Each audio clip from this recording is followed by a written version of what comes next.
Hello, welcome to another episode of The High Ground, powered by Premier Companies. Jeff, how are you doing today? I'm wonderful, Sal. Yourself? I'm doing pretty good. We got some very important guests in the podcast room with us today. What do you got for us? Indiana State Senator Daryl Schmitt. Wow, we're going to be on our best behavior. That's right. But before we get started, as always, we got to start with the question of the day. Honorable Mr. Schmitt, Senator Schmitt. So you are not an exception. Okay.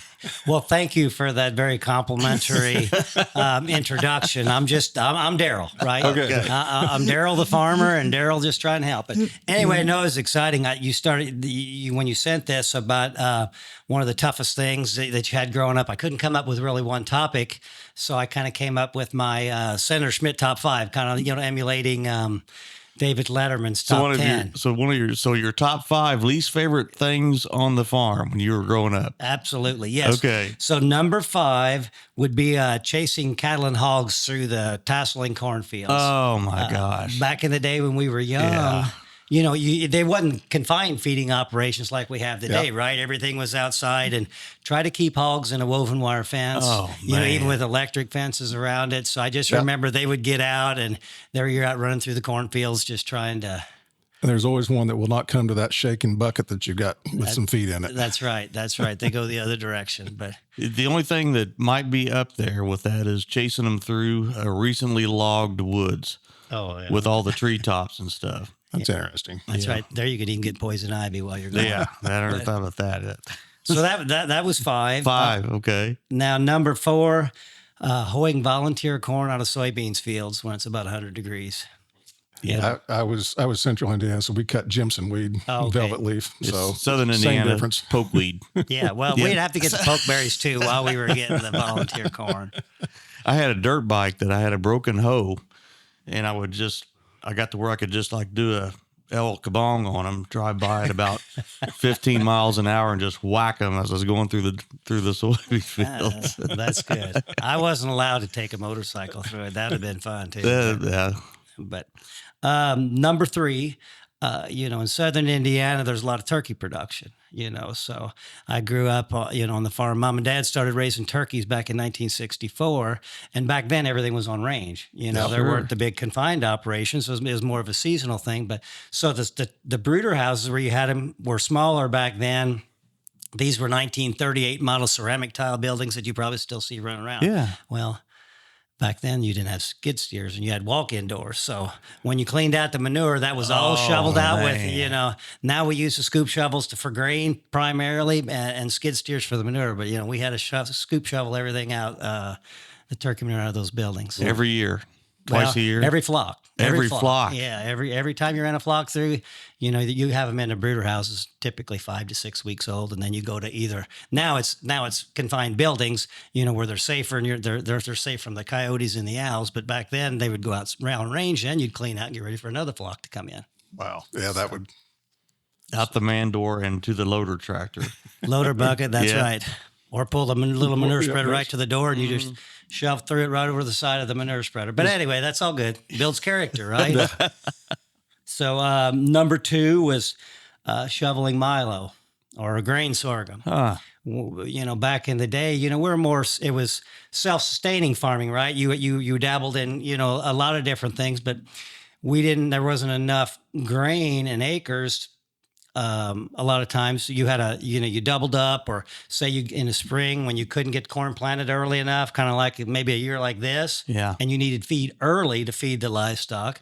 So we'd plant some short season milo, 85-day milo in May, the first part of May there, and you could start combining it, in August yet, and use that to supplement the little corn you had left for feed. And I don't know if you've ever harvested milo. Milo dust is the itchiest. I've never been around it. You do not want to be it. That's right. It's my number 2, so it's my second itchiest. But so you know exactly what that's about.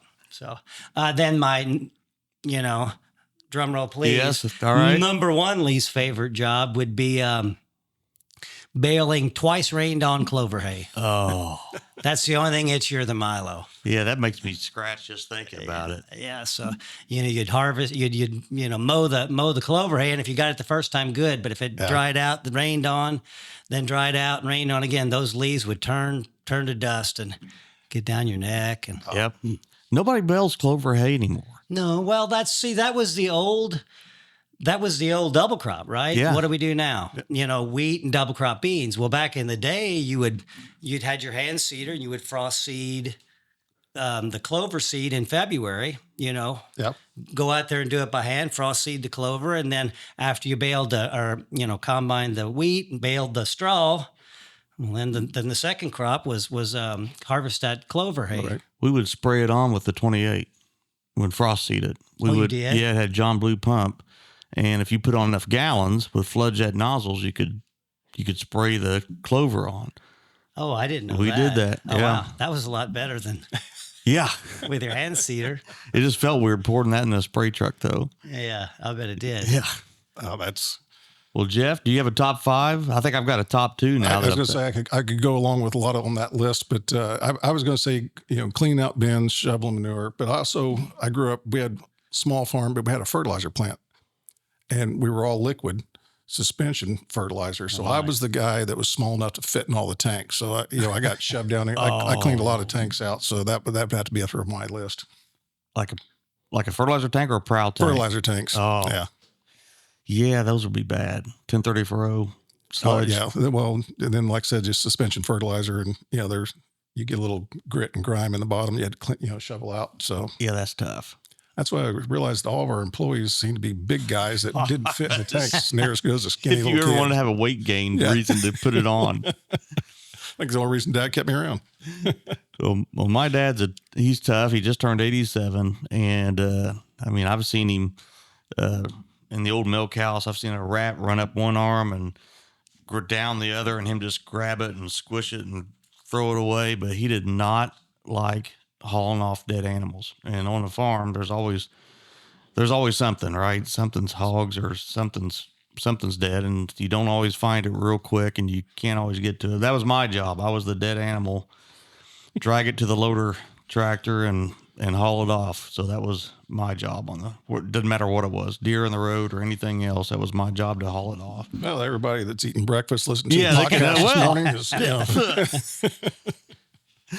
No, but that was my top one. So I'll just stick with that one. that would be right up there. Well, let's cutting tobacco. That was a bad one too. I don't know if you've ever done that. Not in central Indiana, we didn't. Yes. No, we didn't either. Sticky and hot, and you had to just scrub the sticky tobacco off of you. So, but those are the two. Builds character, right? Absolutely. Well, Daryl, tell us a little bit about yourself and how you came to be a Indiana state senator. It's kind of a long way to get there. I, grew up on a farm in Pike County, and I always loved ag and loved being outside and loved doing it. But I just wondered, what if, right? What if I don't go out and see what's in the world? What if? So, ended up going to school.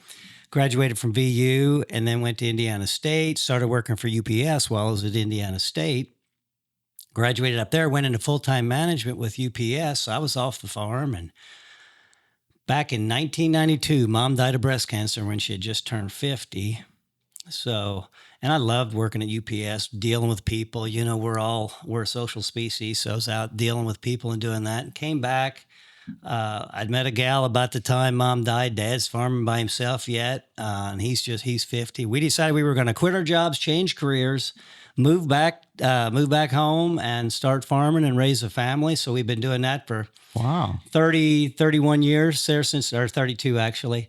And as we were going, we just worked hard trying to pay off debt and raise a family, and just focused on that. Wasn't involved in community and things, and then 2022, there was an opening on the DuBois County Council. I grew up in Pike, right on the line. Dad still lives in the same house that him and Mom bought in 1964 on the farm.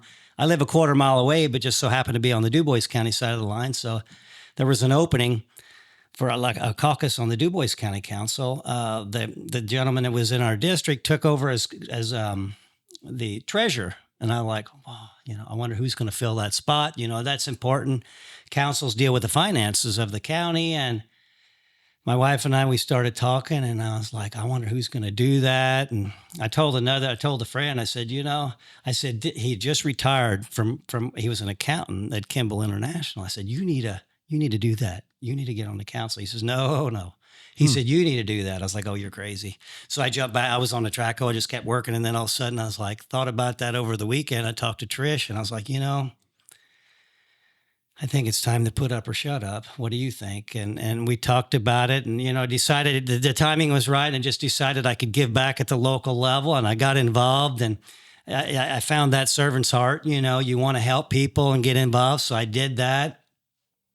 And then you never know where the good Lord takes you a couple of years down the road. Then, last year, our 8th District Congressman decided to not run for re-election. So our state senator in District 48 ran for that. He's now our congressman. So that opened up, this state Senate seat. So I was like, well, and this was what year? This is last year. This is last year. This all happened, here in 2024. So I'm like, I want to continue to advocate for, rural Southern Indiana, the rural community and the local area. How can I be an advocate? Can I be a better advocate staying on the county council and locally, or could I possibly go to Indianapolis, become a state senator and try to advocate for all of, rural Indiana? And ultimately that's the path that I chose, that I sought after. And I was fortunate enough to get elected. So, here I am. You never know where the good Lord takes you.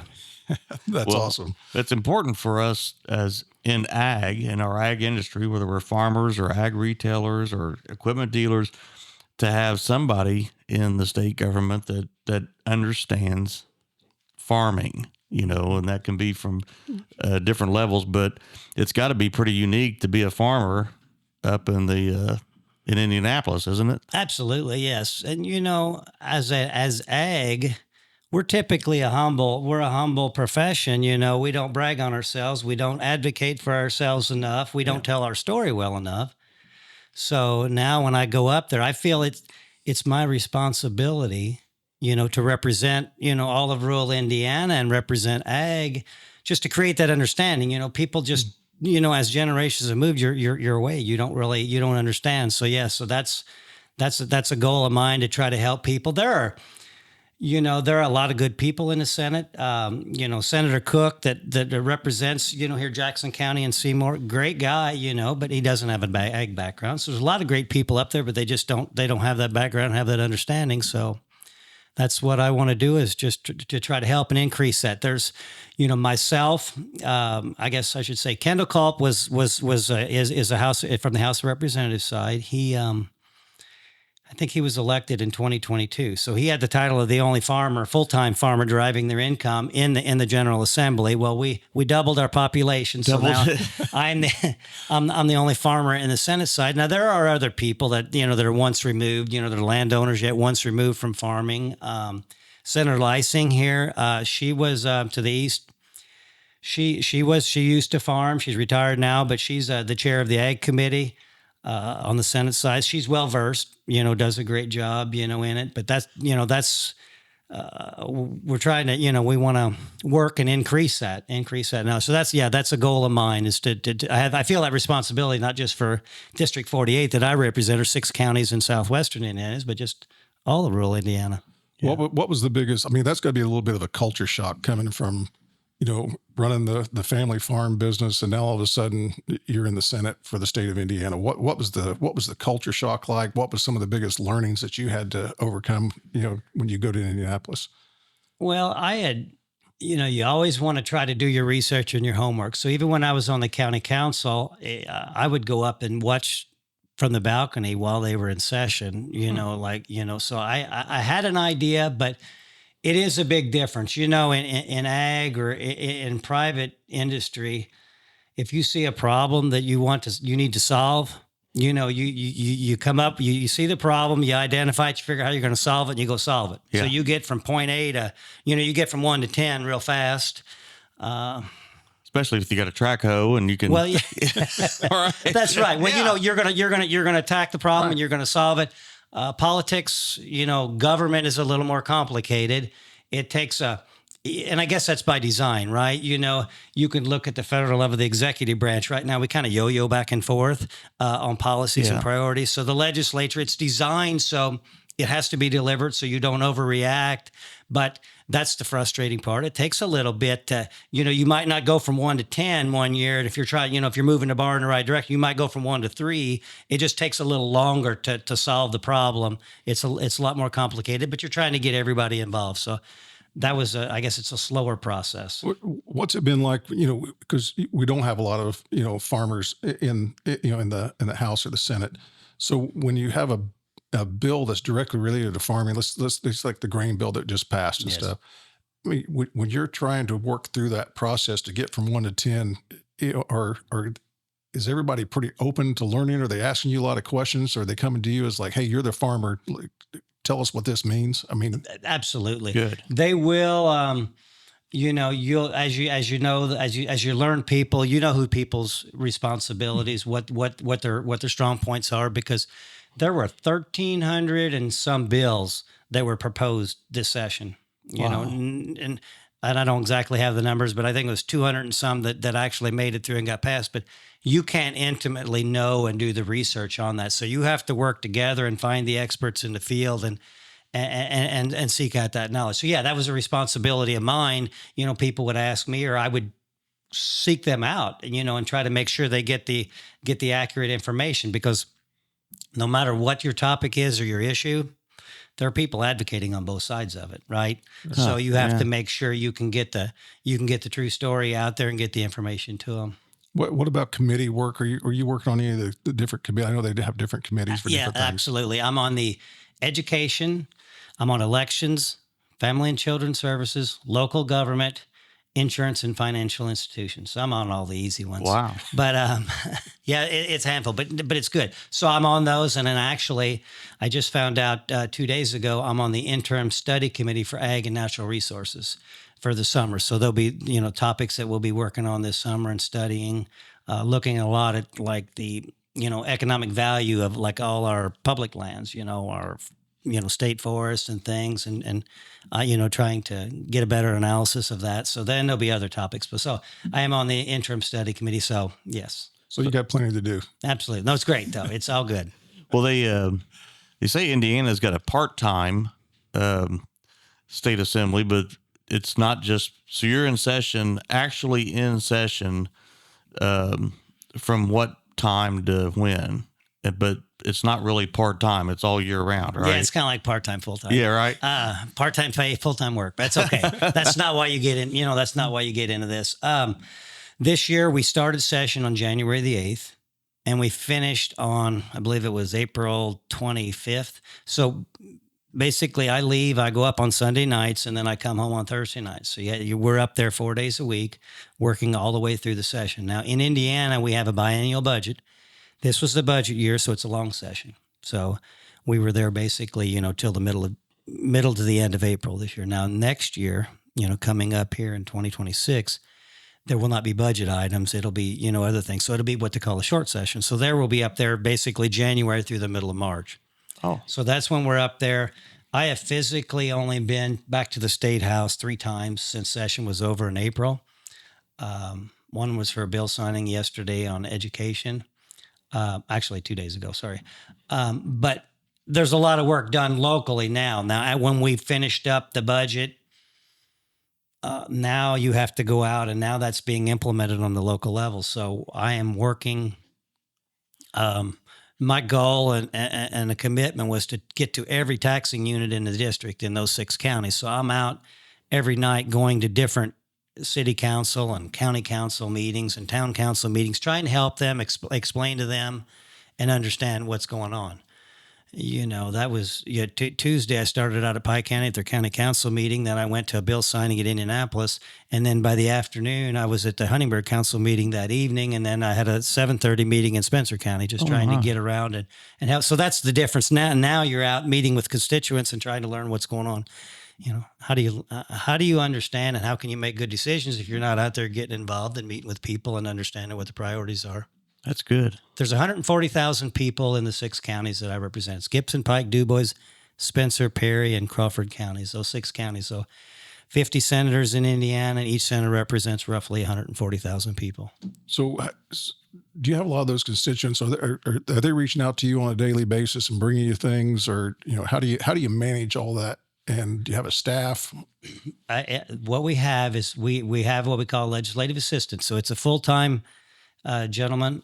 Braden's his name, at Indianapolis. Okay, he's graduated college. He's working getting into law school. So myself and Senator Baldwin on the north side of Indy, we share him. So he works for both of us, and he'll help do a lot of the research and things.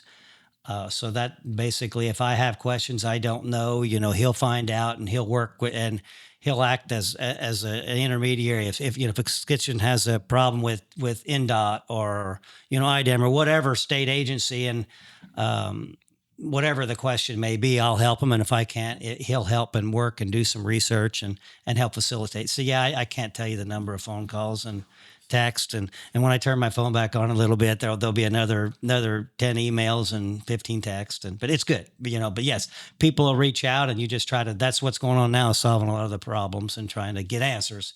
People don't know where to turn. It's kind of complicated. And Sure. there's a lot of good people in state government that are up there working in these bureaucracies, but we've got some work to do on increasing our customer service, right? As constituents and as people, we're the customers, right? We're the customers that the federal or the state government is to support, and they're working for us. So we've got a little work to do on customer service on some things, but a lot of great people in there. So we try to facilitate when people have questions, try to help them navigate that. What I think the grain bill was probably the biggest thing we talked about all spring. But as you look forward, what's on the horizon for specific things affecting ag? Do you have a couple that you see coming, or that you want to work on? Well, we can talk about the property taxes, how they affected farmers. If you want to, Sure. That was one that Senate Bill 1, Senate Enrolled Act 1 now. There's a philosophical move. They started, and we talked about, sessions. Well, when the long session in April of 2023 was over, they started a number of interim study committees. They started looking at our property tax system. We have one of the most complicated property tax systems in the country. Indiana does. Took 60 or 70 or 80 years to get there, probably. But yeah, exactly. Yeah. But so it's complicated. So the goal is, it's like a 7-year transition here to increase transparency, increase the simplicity of our property tax system, and drive decisions to the local level as much as possible. Anytime that decisions leave the federal government and go to the state government, and leave state government, go to the federal government, at the local level, I think we can make better decisions, because we're intimately involved in it, Yeah. Just like we're a part-time legislature, you're also, local government's the same way. You see everybody at church on Sunday, right? And if they don't like something, they'll wait till you get outside the church doors, and then they're going to tell you about it, right? Yeah. But it's good. So there was a bunch of changes, but it's basically a 7-year plan to transition to a more simple model. Okay. So there's going to be a few bumps in the road, like think of your home as valued at $150,000. Okay. So that's the 1%ers, your homesteads are the 1% cap. If your home's valued at $150,000, by the time we get to year 7, it's going to be gradually get there. By the time we get to year 7 in 2031, we will get, as homeowners, a 2/3 deduction of our assessed value, and we'll pay property taxes on 1/3 of the assessed value of the home. Okay. The 2%ers caps, which will be our land, right, and rental properties, apartments, they will end up getting a deduction. Say if it's a $150,000 piece of property, get a deduction of $50,000 off their assessed value. They'll pay 2/3 of the assessed value of property taxes. The 3%ers, the corporations, will end up paying property taxes on a full amount of the assessed value. So deductions will kind of go away on certain deductions, but it'll be more simplified. Instead of so many different things, it'll be more of a simplified process. And then kind of, so that plays into it, something for ag. But if you also look, and I didn't really realize this till I got involved, but ag land, all different categories in property taxes. Well, you figure out property taxes for your ag land, you're trying to figure out why they go up so much and why they've been really skyrocketing. It's a combination of market value of the land, but it's also a 6-year rolling average of marketing of commodities, prices of grain prices. Okay. Well, now we took a nosedive, on our grain prices. But if you look at that 6-year rolling average, there's a lot of high grain prices, still in that 6-year rolling average. So what the legislature did, when you took all those numbers and then you divided it by a capitalization rate, and our capitalization rate's been 8%. Okay, now for the next 2 years, the capitalization rate will be 9%. So you take that bigger number, dividing, that's lowering the assessed. That will lower the assessed value on the land for 2 years until the commodity prices that we're seeing now are figured into that formula. Okay, so that's one of the things that'll help us as farmers and the ag community. Now, the other thing will be business personal property taxes. Right now it's everything under $80,000. If you have $80,000 or less of business personal property tax, you don't pay business personal property tax. In 2027, it will go to $2 million.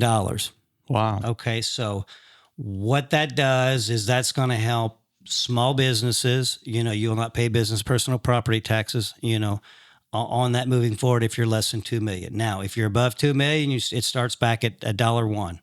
And I guess the only caveat is if you're in a TIF district, until that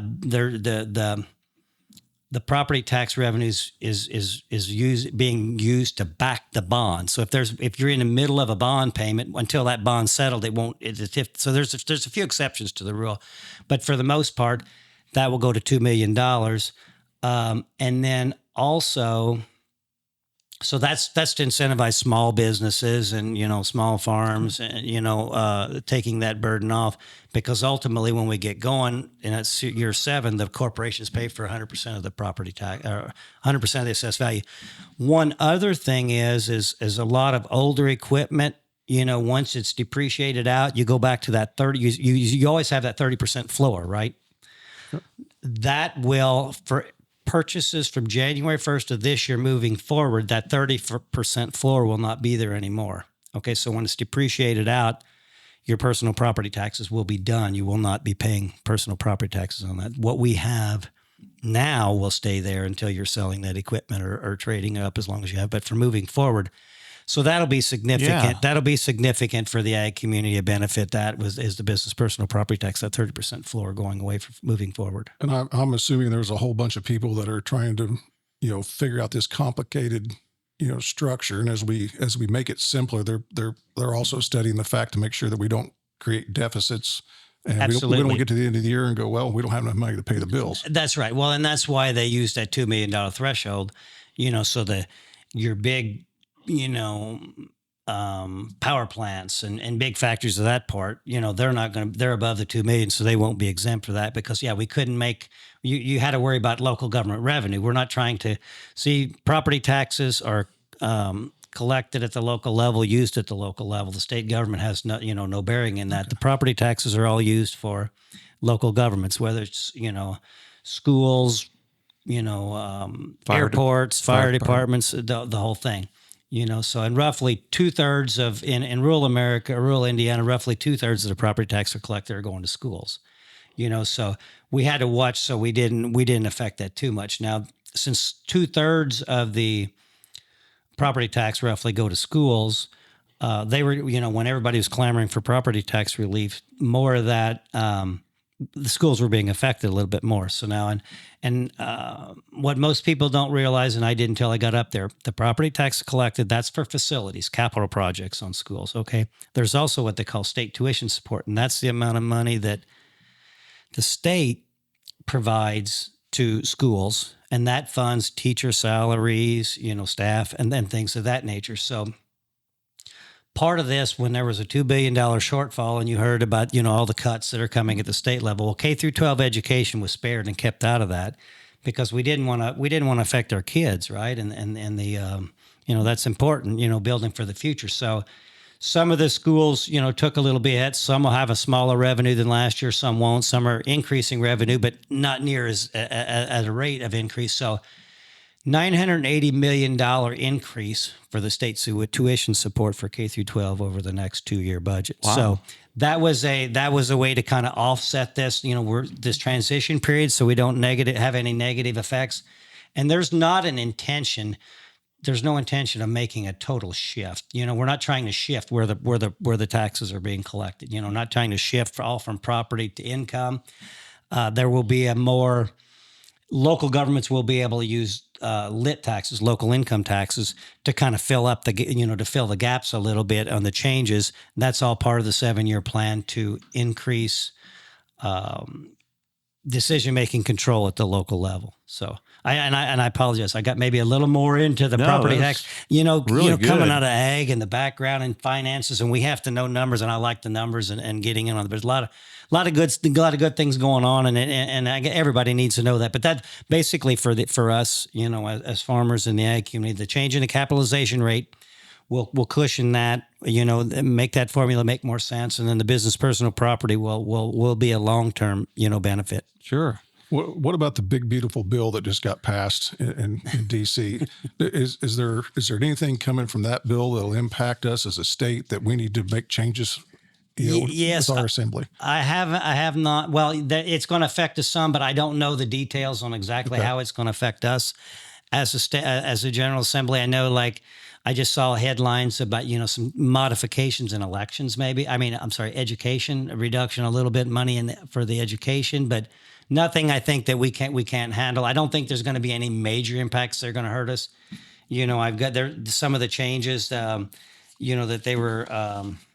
Let's see here. I brought some notes on it that the going to restores 100% immediate expensing for farm equipment capital investments. Basically, I guess they're making the 179s, where that's going to stay, full and permanent repeal of the federal estate tax. So there's wow, a lot of different things, and a lot of things that they made permanent, like the 1031 tax exchanges and stuff. They're preserving that. Cash accounting. They were talking about getting rid of cash accounting methods, for farmers, which that would be a real problem. So there's some of those coming at the federal level yet, but they're still sorting out that however many 1,000-page bill. Yes, but I haven't seen anything yet that's a big red flag for us at the state level and how we're going to be able to overcome that. It is. On the state or for generating revenue, was it ever discussed to go to a sales tax and to get either eliminate or partially move to a state sales tax versus a income or property tax?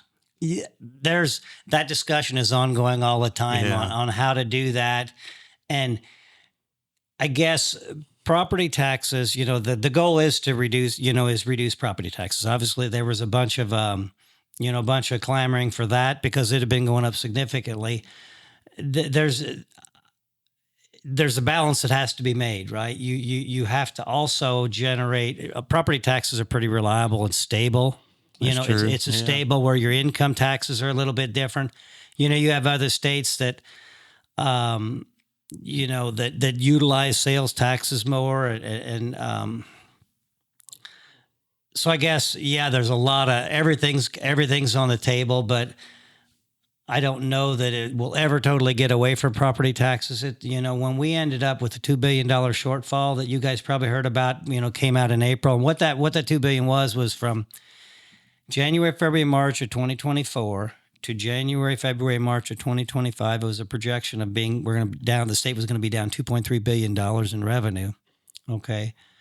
Of that, there was a big drop in income tax revenue collected. You'll look at the sales tax and individual corporate income tax, all those levels, but the income taxes is what it actually, that were down 25.9%, I believe is what it was. So that was the big, that was the big fluctuation. So those are some of the pitfalls, and dangers. Of moving to something that could be more variable. Yeah, and Tennessee, they have their sales taxes a ton higher, but they're more of a I guess the tourism industry, right? Sure. You know, you look at Florida, you look at Tennessee, you're drawing people in, you know, for tourism. So, you know, a lot of that's based off of that too, where we're a little bit more manufacturing based and well, I mean, we're working on tourism. We got a lot of great things in Indiana to look at, but those are all factors and those are all decisions, or I guess items that we use. You have to look at to make those decisions. So, you know, That's interesting. yeah. And then this is drawing a lot. When I'm giving the statement, some of it's from Senator Daryl Schmitt, but I've been a senator for 10 months. So a lot of it's from Daryl Schmitt, the farmer, and Daryl Schmitt, that, you know, And that's good. That's the old guy. So, Yeah. so, you know what I mean? So those are, there's a lot of things that you have to look at. That's so what future aspirations do you think you want to take this from the state level to the federal level? Governor, we'll get, No, You want to make an announcement here today on the high ground? no announcement today on that. I will officially announce that I'm going to be running for Senate again. I'll file for that down the road here, but there'll be an official announcement coming later this summer that I'm going to run again in 2026 for re-election to the Senate. So, See, we heard it here first. That's right. You absolutely you did. So, but further than that, I don't mind. You know, when I came in, when I decided to do this, just like we talked earlier, I had no axe to grind, no preconceived notions. That's the best. I didn't decide to go to Indianapolis because I had a hot topic that I was really mad about that I wanted to do. I just wanted to, you know, get involved and help and give back. And, you know, like I said, we work so hard to raise a family and try to pay down debt. And now it's an opportunity. And, you know, my wife's sacrificing a ton because I'm on the road, gone all the time. But we looked at it that, you know, it was worth the sacrifice to give back, you know, to help the next generation. So that's why I'm doing it. No axe to grind, no preconceived notions, just kind of going with the flow and helping and anything I can to just continue to tell our story in ag and improve the state. Yeah. very good. Well, one other thing that I want to hit on, I almost forgot this one, is what is going on in the legislature for land use in the state of Indiana. I know we've got some water issues up in Boone County with some of the businesses that are coming in that require a lot of water. I know that was a hot topic there for a while. You know, but when we look at land use and, you know, whether it's solar panels or, you know, just urban sprawl, you know, is what are we doing to protect farmland? Can you speak about that? Yeah, there are studies going on, and I can't remember what exactly bill it was, but there's going to be an analysis of amount of acres that come out of ag land. It's going to be a recurring analysis. I think it's every 5 years that we will continue to monitor and watch.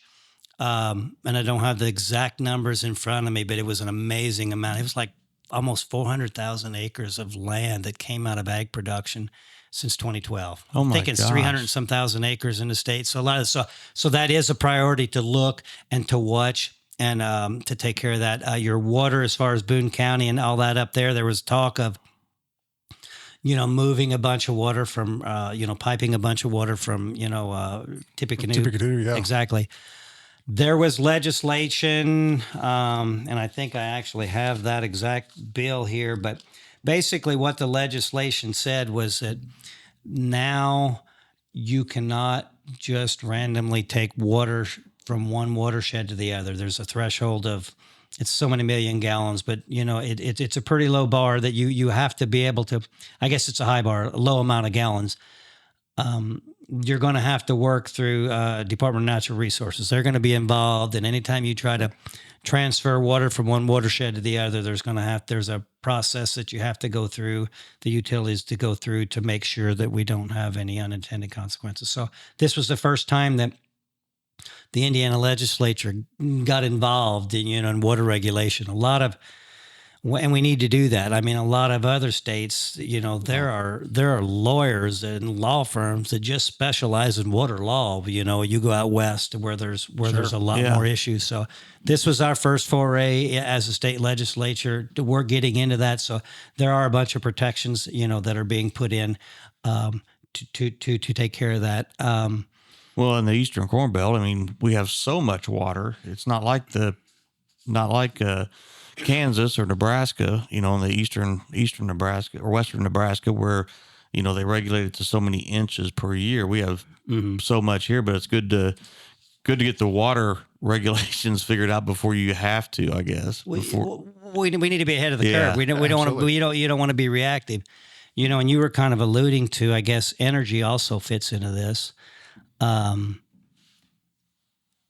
Data centers, they project the state of Indiana, and we're going to need to double our energy output in the next 10 years. Wow.